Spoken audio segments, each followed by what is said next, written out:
Now we begin week 3 in our quest for pentatonic mastery. The pentatonic scale is the heart and soul of rock and roll. And I didn't just say that because it rhymes, although I do like that. I said it because it's true. 50s rock rarely ventured beyond this simple scale. Of course, the roots of rock are from the blues, which is also pentatonic heavy. One thing that I've found as I've been creating these lessons is pentatonic mastery is a hard sell. Most guitarists that have been playing more than a year or two believe that they've got the scale down pat.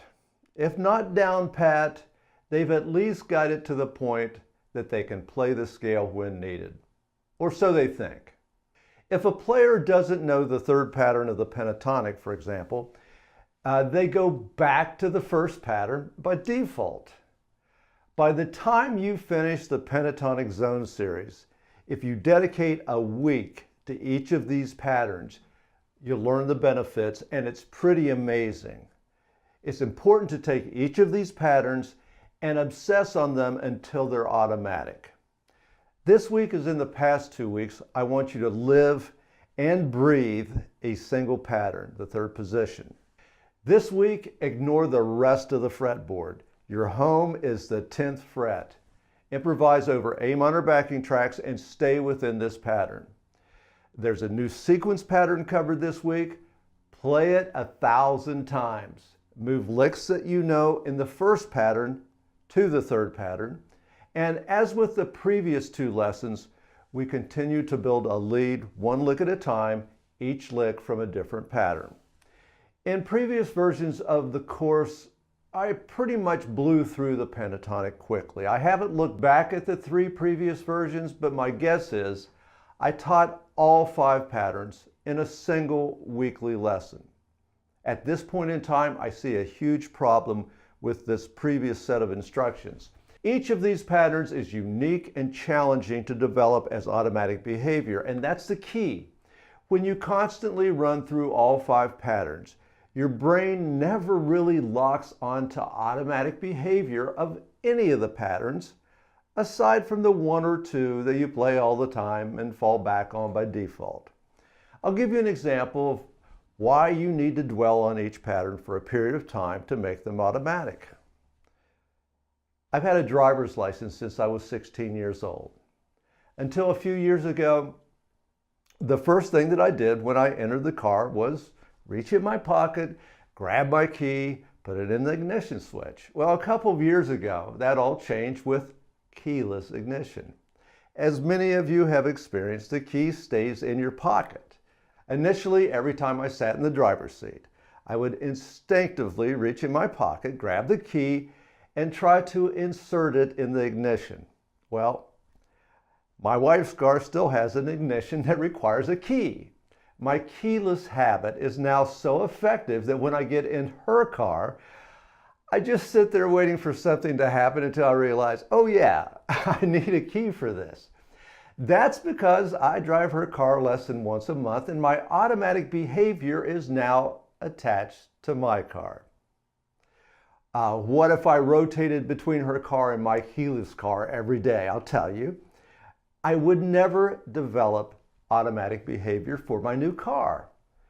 I've got a lot of habits. I've got my Fitbit on my left pocket, my iPhone in my left pocket, my keys in my right pocket, my wallet in my back pocket. When I leave the house, I pat myself down to be sure everything is in place. You're probably laughing because I'm not alone with this habit. And you're wondering if I have a point. Well, okay, here you go. What type of automatic behavior would you develop practicing all 5 pentatonic patterns at the same time? The answer, you wouldn't. So here we are, ladies and gentlemen. Let me introduce to you your new best friend, the third pattern of the pentatonic scale. Play this all week long.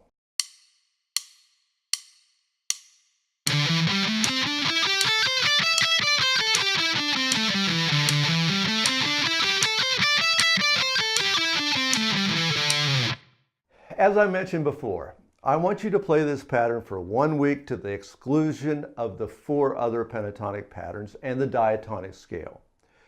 Play this over backing tracks, including the track in the course materials. All of your patterns, sequences, and scales must be from this shape for the next 7 days.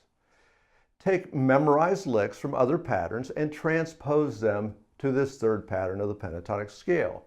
If you're using licks from my course, you can transpose them with the help of Guitar Pro. Select the notes that you wish to transpose and hold down the Alt key, then press either the up or down key. Next up, it's exercise 2. Now this is a sequence like you learned last week. There's 2 different ways to play this pattern. One way uses the 1st and 3rd fingers on the 6th, 5th, and 4th strings like this.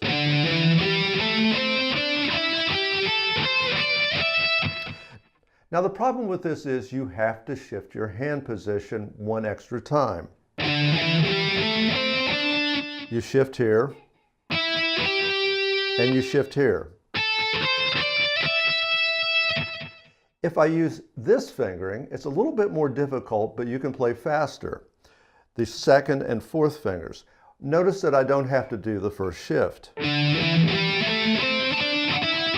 No shift there, just this one. And then coming back, just that 1 shift, and then. Okay, next up, exercise 2. It's a sequence like you learned last week.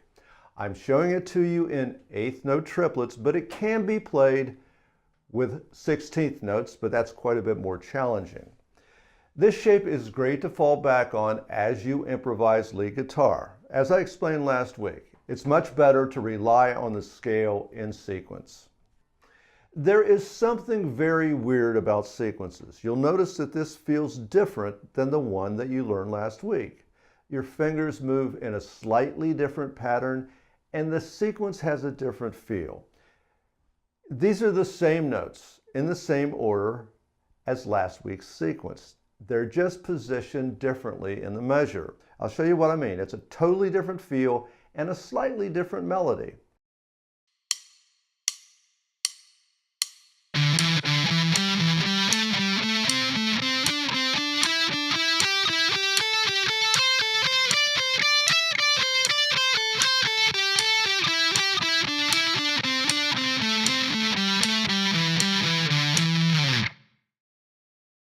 Exercise 3 is a review of the previous 2 patterns along with this 3rd shape.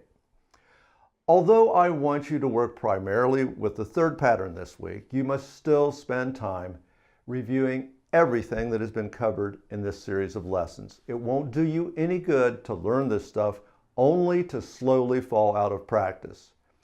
These are fundamentals that need constant attention, but most of your practice time still should be devoted to the 3rd pattern.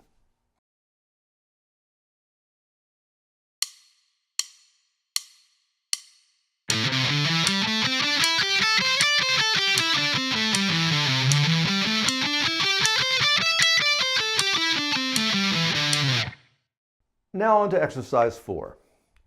This exercise is the lead we've been putting together with a new lick each week. We began with a lick from the 1st pattern, then the 2nd pattern. This week's lick is a simple scale shape from the 3rd pattern. It's followed by 2 measures for improvising. Play this exercise using Guitar Pro software and mute the lead guitar part so you can improvise. Set the tempo low enough that you can comfortably play along with the track. Now gradually increase the tempo to 78 beats per minute during this week. And that's what we're trying to accomplish with this week's lesson. If that's below your max, feel free to play it at 110 beats per minute, which is the actual tempo of the song.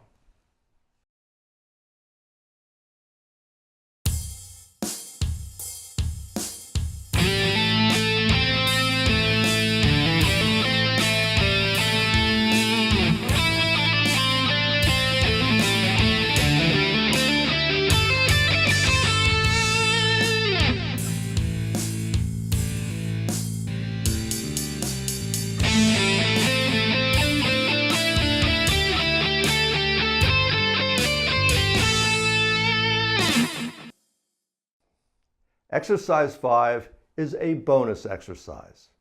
It's exercise 2 using 16th notes instead of 8th note triplets.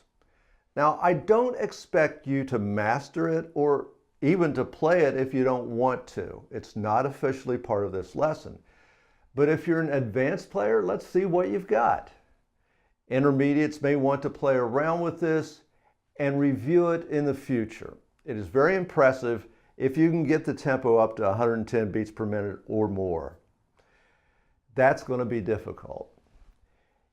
In art, a device that's used to create drama pits contrasting elements against each other.